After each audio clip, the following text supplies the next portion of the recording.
Assalamualaikum warahmatullahi wabarakatuh. Perkenalkan, nama saya Muhammad Rizal Kamil, NPM 202121136. Di sini saya selaku moderator izin menjelaskan sebuah materi tentang pengelolaan sarana pendidikan. Kepada pemateri pertama, dipersilahkan. Assalamualaikum warahmatullahi wabarakatuh. Perkenalkan, nama saya Syarifatul Awaliyah dengan NPM 2021222133. Pengertian sarana dan prasarana pendidikan. Ada dua istilah yang menunjukkan pemahaman sarana dan prasarana pendidikan. Yang pertama, menurut Mauling, mengistilahkan fasilitas adalah prasarana atau wahana untuk melakukan atau mempermudah sesuatu. Fasilitas bisa juga dianggap sebagai suatu alat. Biasanya dihubungkan dalam pemenuhan suatu prasarana umum yang terdapat dalam suatu perusahaan atau organisasi tertentu. Yang kedua, menurut Ibrahim Bafadal, mengungkapkan sarana pendidikan adalah semua perangkat peralatan, bahan, dan perabotan yang secara langsung digunakan dalam proses pendidikan di sekolah.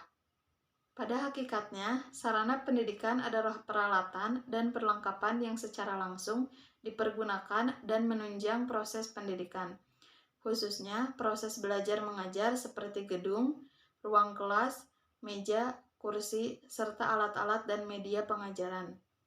Adapun prasarana pendidikan adalah fasilitas yang secara tidak langsung menunjang jalannya proses pendidikan atau pengajaran, seperti halaman, kebun, ruang kantor, kantin, tempat parkir, toilet, dan sebagainya.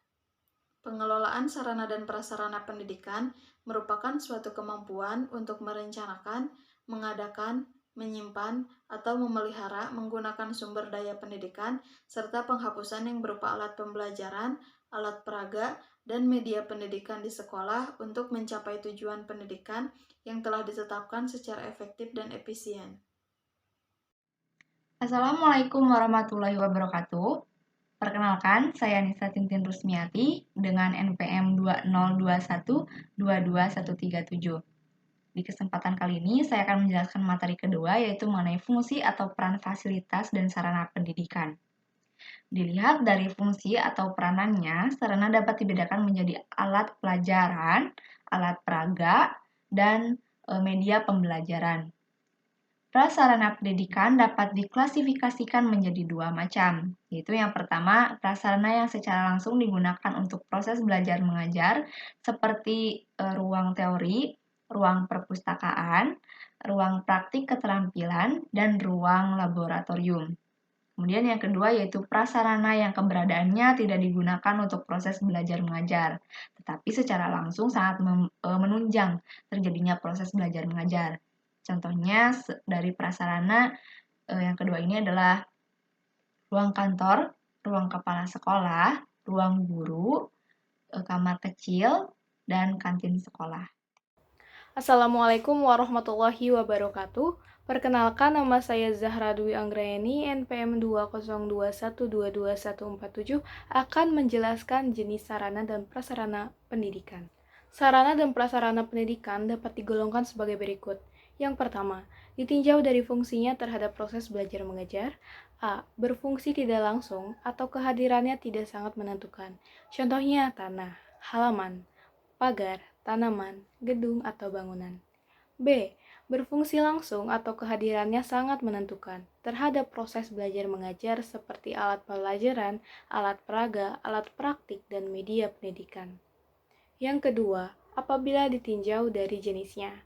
A. Fasilitas fisik atau fasilitas material, yaitu segala sesuatu yang berwujud benda mati atau dibendakan yang mempunyai peran untuk memudahkan atau melancarkan suatu usaha seperti kendaraan, mesin tulis, komputer, perabot, alat peraga, model media, dan sebagainya.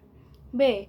Fasilitas non-fisik, yaitu sesuatu yang bukan benda mati atau kurang dapat disebut benda atau dibendakan, yang mempunyai peranan untuk memudahkan atau melancarkan suatu usaha seperti manusia, jasa, dan uang. Yang ketiga, ditinjau dari sifat barangnya. A. Barang bergerak atau barang berpindah atau dipindahkan dikelompokkan menjadi barang habis pakai dan barang tak habis pakai. Barang habis pakai adalah barang yang susut volumenya ketika dipergunakan dan dalam jangka waktu tertentu, barang tersebut dapat susut terus hingga habis atau tidak berfungsi, seperti spidol, kapur tulis, tinta, kertas, penghapus, sapu, dan sebagainya. Itu menurut Keputusan Materi Keuangan nomor 225/ML/V 1971 tanggal 13 April 1971. Sedangkan barang tidak habis pakai adalah barang yang dapat dipakai berulang kali serta tidak susut volumenya ketika digunakan dalam jangka waktu yang relatif lama, tetapi tetap memerlukan perawatan agar selalu siap pakai untuk pelaksanaan tugas seperti mesin tulis, komputer, mesin stensil, kendaraan, perabot, dan sebagainya. B. Barang tidak bergerak adalah barang yang tidak berpindah-pindah letaknya atau tidak bisa dipindahkan, seperti tanah, bangunan, atau gedung, sumur, menara air, dan sebagainya. Sekian, wassalamualaikum warahmatullahi wabarakatuh. Assalamualaikum warahmatullahi wabarakatuh. Saya Vera Maharani dengan NPM 202-22132. Di sini saya akan menjelaskan pengelolaan sarana dan prasarana pendidikan. Yang pertama itu ada batasan pengelolaan sarana dan prasarana pendidikan. Pengelolaan sarana dan prasarana dapat didefinisikan sebagai proses kerjasama pendayagunaan semua sarana dan prasarana pendidikan secara efektif dan efisien menurut Bafadal tahun 2003, yang menunjukkan sarana dan prasarana yang ada di sekolah perlu didayagunakan dan dikelola untuk kepentingan proses pembelajaran di sekolah. Pengelolaan sarana dan prasarana sekolah dilakukan melalui serangkaian proses yang dimulai dari perencanaan, pengorganisasian, penggerakan, pemeliharaan, dan pengawasan. Yang kedua, tujuan pengelolaan sarana dan prasarana pendidikan menurut Bafadal, yang menjelaskan tujuan pengelolaan sarana dan prasarana pendidikan sebagai berikut. Yang A itu mengupayakan pengadaan sarana dan prasarana sekolah melalui sistem perencanaan dan pengadaan dengan hati-hati dan seksama sehingga sekolah memiliki sarana dan prasarana yang baik sesuai dengan kebutuhan sekolah dan dana yang efisien. B. Mengupayakan pemakaian sarana dengan prasarana sekolah secara tepat dan efisien. C. Mengupayakan pemeliharaan sarana dan prasarana pendidikan sehingga keberadaannya selalu dalam kondisi siap pakai setiap diperlukan oleh semua pihak sekolah.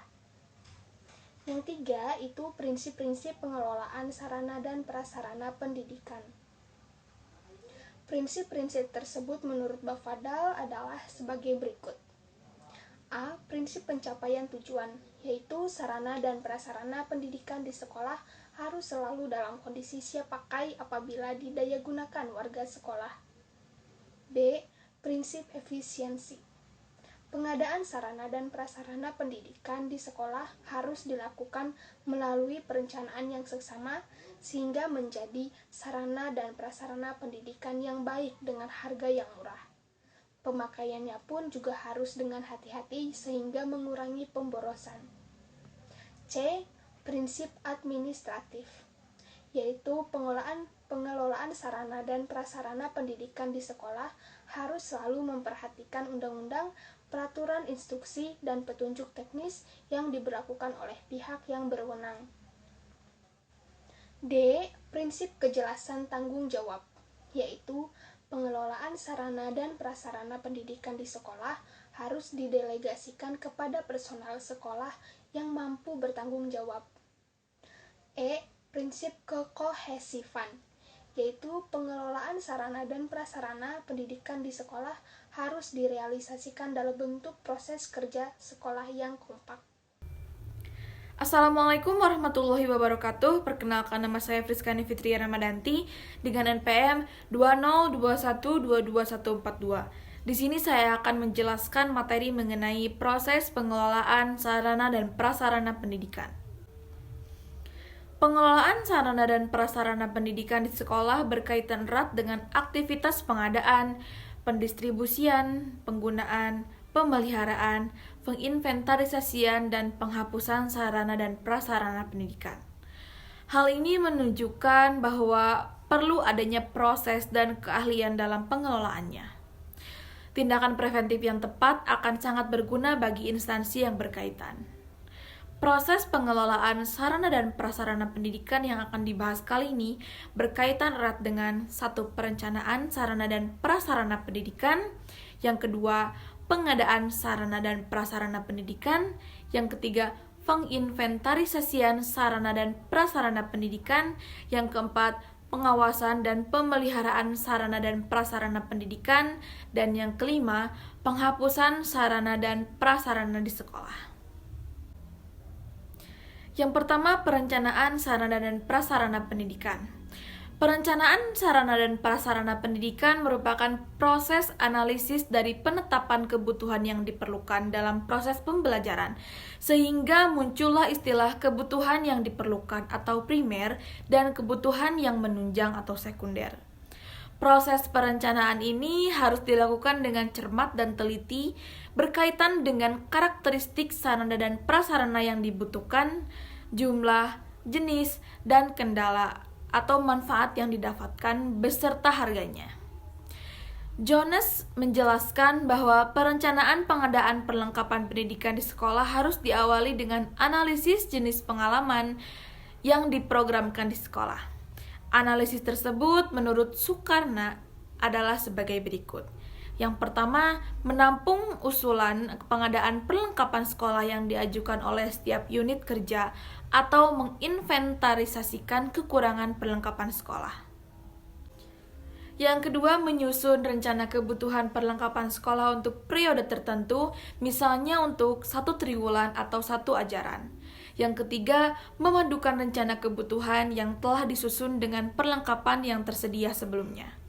Yang keempat, memadukan rencana kebutuhan dengan dana atau anggaran sekolah yang tersedia. Dalam hal ini, jika dana yang tersedia tidak mencukupi untuk pengadaan semua kebutuhan yang diperlukan, maka perlu diadakannya seleksi terhadap semua kebutuhan perlengkapan yang telah direncanakan dengan melihat urgensi setiap perlengkapan yang diperlukan.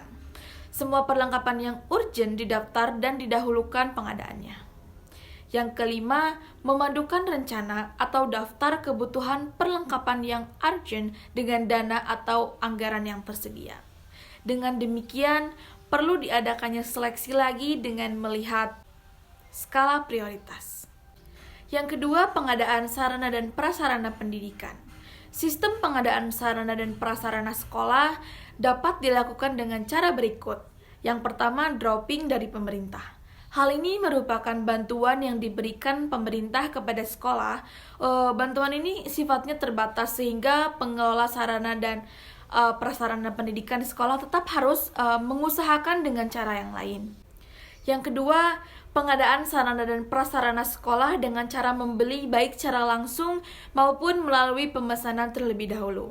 Yang ketiga, permintaan sumbangan dari wali murid atau pengajuan proposal bantuan pengadaan sarana dan prasarana sekolah ke lembaga-lembaga sosial yang tidak mengikat. Yang keempat, pengadaan perlengkapan dengan menyewa atau meminjam ke tempat lain. Yang kelima, pengadaan perlengkapan sekolah dengan cara tukar-menukar barang yang dimiliki dengan barang lain yang dibutuhkan oleh sekolah. Materi selanjutnya akan dijelaskan oleh rekan saya. Terima kasih. Yang ketiga yaitu inventarisasi sarana dan prasarana pendidikan.